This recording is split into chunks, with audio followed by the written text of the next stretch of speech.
নাজিরউদ্দিন, সাবেক সাধারণ সম্পাদক, আরোলা সম্পাদক, বর্তমান সদস্য সচিব, জননেতা জনাব নাজিবুর রহমান সহ সম্মানিত নেতৃবৃন্দ, সমিতি সমাবেশ, এমার্জেন্স ভাই সহ সম্মানিত সমাবেশ।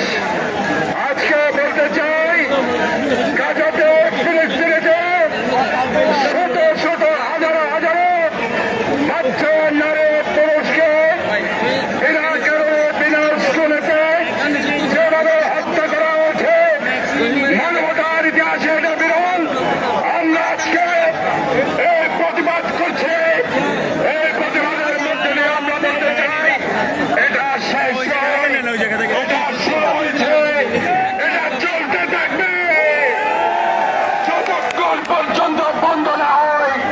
এই প্রতিবাদ সমাবেশ প্রয়োজনে এই বাংলাদেশের মানুষ যুদ্ধে যেতে প্রস্তুত রয়েছে। বন্ধুরা, কাপড়ের কাপড় পরে যুদ্ধে যাওয়ার জন্য প্রস্তুত হন ইনশাআল্লাহ। সবাইকে ধন্যবাদ জানাচ্ছি। ইনশাআল্লাহ আমাদের বিজয় অবশ্যম্ভাবী। ধন্যবাদ সবাইকে।